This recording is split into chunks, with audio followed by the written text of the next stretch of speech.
पाकिस्तान के साथ हालिया फौजी तनाज़े के बाद भारत को मुसलसल चुपकी का सामना करना पड़ा है और इस हजीमत को मिटाने की कोशिशों में भी इसे मुसलसल नाकामी हो रही है। 2 दिन पहले भारतीय deputy chief of army staff ने दावा किया था कि पाक भारत जंग के दौरान पाकिस्तान को बैरूनी मदद हासिल थी, मगर आज फील्ड मार्शल आसिम मुनीर ने नेशनल डिफेंस यूनिवर्सिटी से खिताब करते हुए इस भारतीय दावे को मुस्तरद कर दिया और वाज़ेह किया कि भारत की जानिब से बैरूनी हिमायत जैसे इल्ज़ामात गैर जिम्मेदाराना और हक़ाइक़ के मुनाफी हैं। खालिसतन दो तरफ़ा फ़ौजी तसादुम में दीगर मुल्कों को शामिल करना भारत की नाक़िस सियासी कोशिश है। जुमे को भारतीय deputy chief of army staff lieutenant general Rahul R Singh ने एक तकरीब में ऑपरेशन सिंदूर पर बात करते हुए कहा कि पाकिस्तान सामने था, लेकिन चीन हर मुमकिन मदद दे रहा था। पाकिस्तान को चीन से बराह रास्त मालूमात भी मिल रही थी। तुर्की ने भी एक अहम किरदार अदा किया और मतलूबा किस्म की मदद फराहम की। सिविल और मिलिट्री ताउन में अभी बहुत कुछ करने की ज़रूरत है। We could do a lot. Some of our indigenous systems performed well. Some did not perform very well too. This time, thankfully, our population centers were not quite addressed. In the next round, we had to be prepared for that. As far as Operation Sindoor is concerned, one border, 2 adversaries. So we saw Pakistan one side, but adversaries were 2. And if I would say actually 4 or 3 actually. So Pakistan was the front face. We had China providing all possible support. In the last 5 years, 81% of the military hardware that Pakistan is getting is all Chinese. China, of course, the good old dictum, killed by a borrowed knife. Turkey also played a very important role in providing the type of support that was there, civil-military fusion.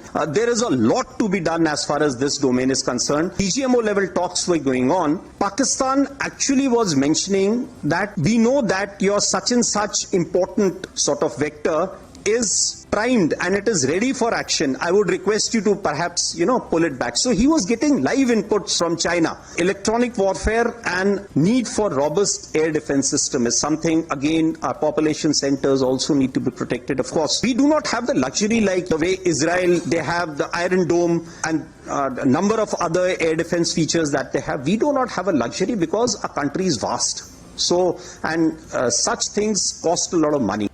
इसके बाद आज field marshal Syed Asim Munir ने national defence university में खिताब करते हुए भारतीय deputy army chief के दावे को मुस्तरद कर दिया। फील्ड मार्शल ने national security and war course मुकम्मल करने वाले मुसल्लह फ़ौज के फ़ारिग़ तहसील अफसरान से खिताब करते हुए कहा कि भारत ऑपरेशन सिंदूर के दौरान अपने मुकर्रर करदा फ़ौजी अहदाफ हासिल करने में नाकाम रहा। भारत की जानिब से ऑपरेशन सिंदूर में नाकामी की गैर मंतकी तौजीहात पेश करना दरअसल भारत की ऑपरेशनल तैयारी और स्ट्रेटेजिक दूरअंदेशी की कमी को साबित करता है। ऑपरेशन बुनियानुल मरसूस में पाकिस्तान की कामयाबी में भारत की जानिब से बैरूनी हिमायत जैसे इल्ज़ामात गैर जिम्मेदाराना और हक़ाइक़ के मुनाफी हैं। इस किस्म के बयानात भारत की ऑपरेशन बुनियानुल मरसूस में पाकिस्तान की कामयाबी को तस्लीम करने में रिवायती हिचकिचाहट की अक्कासी करते हैं और पाकिस्तान की दहाइयों पर मबनी हिकमत अमली, मकामी सलाहियत और मजबूत इदारों की बुनियाद पर कामयाबी को तस्लीम करने से गुरेज़ा है। फील्ड मार्शल ने कहा कि खालिसतन दो तरफ़ा फ़ौजी तसादुम में दीगर मुल्कों को शामिल करना भारत की नाक़िस सियासी कोशिश है। भारत की तरफ से इस तरह के बेबुनियाद बयानात का मकसद ख़ित्ते में फ़र्जी नेट सिक्योरिटी प्रोवाइडर के खुद साख्ता रोल की नाकाम कोशिश है, वो भी ऐसे वक्त में जब ख़ित्ते के ममालिक भारत के जारहाना और हिंदुत्व नज़रिए से तंग हैं। फील्ड मार्शल ने पाकिस्तान के असूली मौक़िफ़ को सराहते हुए कहा कि किसी भी मुहिमजोई, पाकिस्तान की खुद मुख्तारी और सालमियत को नुकसान पहुँचाने की कोशिश या इसकी खिलाफ वर्जी का बगैर किसी हिचकिचाहट के फौरी और मुँह तोड़ जवाब दिया जाएगा। हमारी आबादी के मराकज़, फ़ौजी अड्डों, इक़्तिसादी मराकज़ और बंदरगाहों को निशाना बनाने की किसी भी कोशिश का शदीद, गहरा, तकलीफ़देह और सोच से बढ़कर ज़्यादा सख्त जवाब दिया जाएगा। फील्ड मार्शल ने मज़ीद कहा कि इस पैदा होने वाली कशीदगी की असल जिम्मेदारी बसीरत से महरूम मगरूर जारे यानी भारत पर आयद होगी, जो एक खुद मुख्तार एटमी रियासत के खिलाफ इश्तियाल अंगेज़ी से पैदा होने वाले मुमकिन तबाहकुन नताइज का इदराक करने में नाकाम रहा। भारतीय deputy chief of army staff के हालिया बयान के बाद कांग्रेस एक बार फिर मोदी सरकार पर तनकीद कर रही है और याद दिला रही है कि राहुल गांधी पहले से ही इस हवाले से खबरदार करते रहे हैं। You have brought Pakistan and China together, and this is the single biggest crime that you could commit against the people of India. You will be responsible for anything that happens. Pakistan was the front face. We had China providing all possible support, and it's no surprise because if you were to look at statistics, in the last 5 years, 81% of the military hardware that Pakistan is getting is all Chinese, 81% of that. इसके अलावा कांग्रेस ने एक video भी जारी की है जिसमें मोदी सरकार पर इस हवाले से सख्त तनकीद की गई है।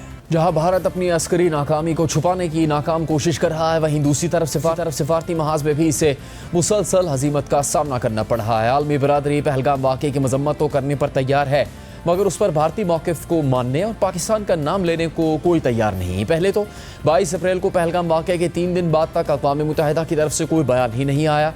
फिर 25 अप्रैल को अक़वाम मुत्तहिदा की सलामती काउंसिल का बयान आया भी, तो उसमें पाकिस्तान का जिक्र या मजम्मत तो दूर की बात, पहलगाम का भी कोई जिक्र नहीं था, बल्कि जम्मू और कश्मीर का जिक्र करके ये वाज़ेह किया गया था कि इस खत्ते पर पाकिस्तान और भारत दोनों दावा करते हैं। इसके बाद से अब तक किसी मुल्क ने भारत की ख्वाहिश के मुताबिक पहलगाम वाक़े के हवाले से पाकिस्तान का कोई जिक्र नहीं किया। गुज़श्ता रोज़ ब्राज़ील में होने वाली ब्रिक्स समिट में भी भारतीय कोशिशों के बावजूद पहलगाम वाक़े पर पाकिस्तान का नाम एलामिये में शामिल नहीं किया गया। एलामिये में पहलगाम का जिक्र किए बगैर जम्मू और कश्मीर में दहशतगर्दी के वाक़े की मजम्मत तो की गई, लेकिन भारतीय कोशिशों के बावजूद पाकिस्तान का नाम शामिल नहीं किया गया।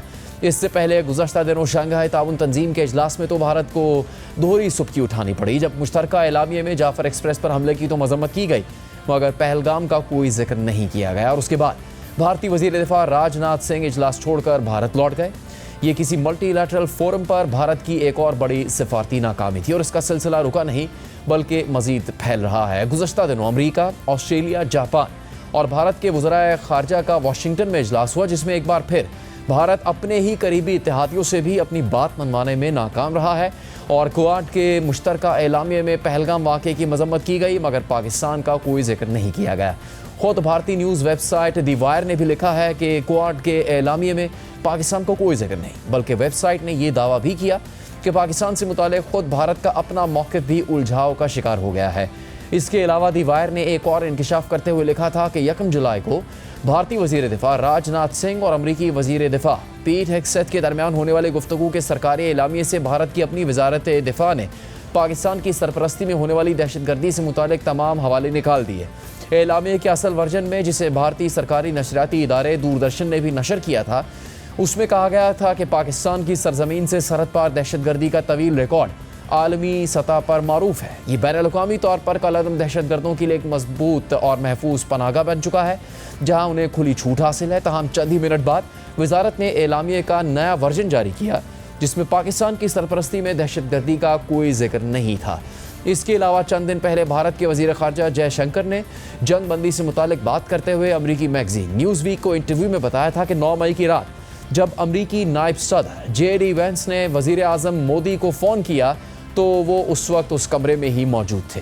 अमरीकी नायब सदर ने कहा कि अगर हमने तस्लीम नहीं की तो पाकिस्तान भारत पर बहुत बड़ा हमला करेगा। It's not a position just of this government in Delhi. I mean, it's been a national consensus that our dealings with Pakistan are bilateral. And in this particular case, I can tell you that, I was in the room when Vice President Vance spoke to Prime Minister Modi on the night of 9th May, saying that, the Pakistanis would launch a very massive assault on India if we did not accept certain things. And Prime Minister was impervious to what the Pakistanis were threatening to do. On the contrary, he said, he indicated that there would be a response from us. This was the night before, and something, the Pakistanis did attack us massively that night. We responded very quickly thereafter, and the next morning Mr. Rubio called me up and said the Pakistanis were ready to talk. So I can only tell you from my personal experience what happened. The rest I leave to you. यानी भारतीय वज़ीर ख़ारजा ने तस्लीम कर लिया कि अमरीकी नायब सदर ने भारत को पाकिस्तान के बड़े हमले से डराया था, जिसके बाद जंग बंदी हुई। जबकि भारतीय वज़ीर ख़ारजा एक झूठ को बचाने के लिए मज़ीद झूठ बोलने पर भी मजबूर हैं।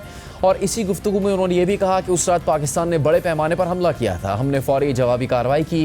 हालांकि भारतीय वज़ीर ख़ारजा की ये बात हक़ाइक़ के बरक्स है, और हकीकत ये है कि 9 और 10 मई की दरमियानी रात को पहले भारत ने नूर खान एयरबेस समेत पाकिस्तानी अस्करी तनसीबात पर हमला किया, जिसके जवाब में पाकिस्तान ने भारत की 26 फ़ौजी तनसीबात को निशाना बनाया, जिसका भारतीय फ़ौजी तर्जुमान ने इतराफ़ भी किया। और उस दिन यानी 10 मई को भारत ने पाकिस्तान के ख़िलाफ़ मज़ीद कोई कार्रवाई नहीं की, बल्कि पाकिस्तानी हमले के फ़ौरी बाद अमरीका ने बीच में मदाखलत कर जंग बंदी करवा दी थी, जिसका सिपहर में सदर ट्रंप ने ऐलान कर दिया। भारतीय हुकूमत के ख़िलाफ़ भारत के अंदर से ही सवालात उठ रहे हैं।